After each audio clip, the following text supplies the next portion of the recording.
my God. Hoyoverse has made a good banner. I'm not gonna lie to you, it's been a while. It's been a while.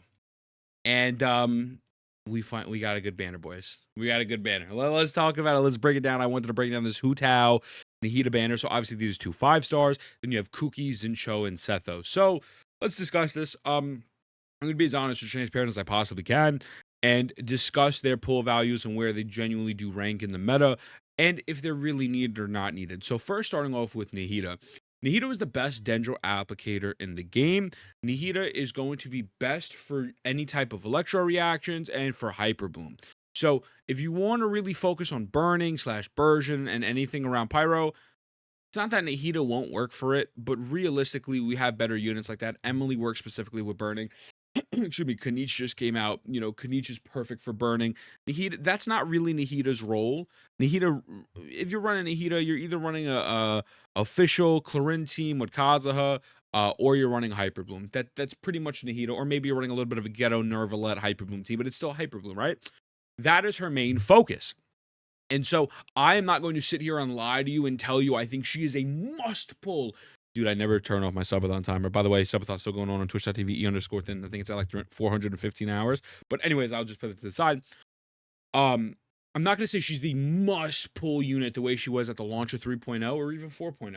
Because things do change. You know, enemies get more HP. Not only do they get more HP, but the meta is a little bit different. We have characters like Nervalette. We have Navia. We have Arlecchino, Mualani.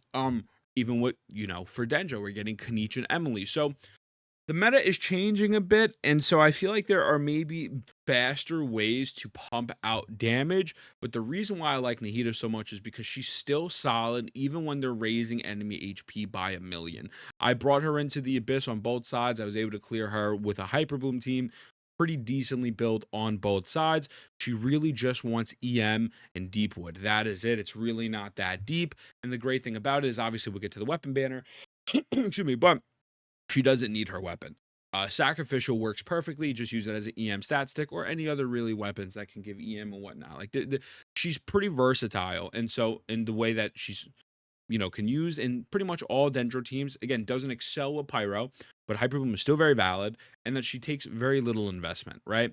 So overall, she's still a great character, and I still think she is like a S tier unit, but the way the meta has been going with these Natlin characters, I don't see it being a must pull. I think they are really making it so that way people feel like they have to have every Natlin character for transportation, for synergy, and to get max value out of each other's kits. So unless you already have, I don't mean to do that, unless you already have a really well built Hydro unit and Electro unit, specifically Kuki would be the best.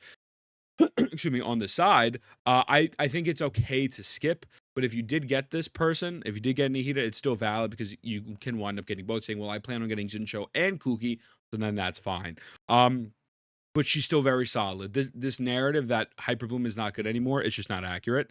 It is still very, very good. So just keep that in mind. Now, Hu Tao. Here is the thing, it's very similar to Nahida, where Hu Tao is still a top tier damage dealer, and she excels in single target damage, and she excels in vape. But the problem is she only works in vape. So I made this little graphic, right? Hu Tao against Arlecchino. Hu Tao only vapes, and she needs a very specific play style. If you have C0, you need to do 2 normal attacks, 1 charge attack, and then jump. You have to jump cancel. Or if you have C1, you do 2 normal attacks. I have to add that there. Whatever it is, what it is. 2 normal attacks, 1 charge attack, dash cancel. Excuse me. Or if you have Shanyun, you need to do 1 normal attack, I think. Let's say maybe it's 2, whatever it is. You activate your skill, 1 normal attack, jump and plunge, but that requires a couple of other characters, Farina, etc., etc. Arlecchino is way more versatile, works in vapes, monopyro, she works with electric. Very easy, good for single target and multi-wave. And Arlecchino just does way more damage with little investment. And so the thing is that if you like Hu Tao, again, similar with Nahida, I love her design, and she was my favorite character for a long time, but then they dropped Arlecchino. And Arlecchino's damage ceiling is crazy, brother. That shit is crazy. And so I think what happens is that, again, Oh, I dropped my hair clip. Not necessarily even with Natlan characters. But if you are willing to wait, because I don't think you need a Pyro DPS at the moment, specifically for any reason, especially Malvika's be coming out. We don't know what she'll be, but she will be Pyro. So whatever you do need for the meta, Malvika will replace that. You're better off just holding and getting Arlecchino and skipping on Hu Tao. Now, if you like Hu Tao, again, you want to have that fun play style, because I find it fun. But a majority of the Genshin players don't like it. You'll go to a lot of streamers, they don't like Hu Tao because Hu Tao takes way too much effort. And, at the time, it made sense because the reward was very high. Now you have a low effort character like Arlecchino, low effort character like Arlecchino, and it's just it's just why do all that extra stuff? So again, another situation where very solid character, easily say A plus or even S minus. But I don't think that it's a must pull. I think that Arlecchino just straight up out DPSs her and it's just a better character in every way possible. Should be. They're also both polearm users. So 4 stars. Kuki, amazing. The Kuki, amazing. Kuki is the main driver for a Hyper Bloom. You really want to build Kuki. Kuki is very simple as well. EM, just get as much EM as possible. You have to get her to 90. If you leave her at 80, I think it's like a 30% DPS loss on the Hyper Blooms. So you definitely want to get Kuki. If you are getting Kuki, level her and just put a bunch of EM on her and kind of call it a day. Nothing too crazy. She's a great 4-star. I mean, just overall a great unit. She works in a bunch of teams, not just Hyper Bloom. I use her a lot with my Nuvolette team. I like having Nuvolette, Farina, her, and Kazuha. I think it's just fun. It is what it is. Xinqiu is another goated 4-star. Goated 4-star, especially C2 Xinqiu. But Xinqiu is just amazing. You put Emblem on him. You throw Sacrificial Sword. He works with Vapes. He works with everything, man. I'm not going to lie to you. Xinqiu is honestly one of the best Hydro applicators in the game. Just realistically, a very, very, very solid unit who has a use in pretty much every team possible. You also got Shangling for free off rip in the game. Shangling, Xinqiu, and then if you had Bennett, that's pretty much that is national. He's comprised with national, so you could throw anyone else there and call it a day. So he's just really great. And honestly, just based off of these two alone, this is a W. Now, I'm just going to keep it a buck with you. I'm going to be as honest as possible. I know nothing about Sethos. I really don't. I cannot sit here and tell you if Sethos is a good 4-star or a bad 4-star.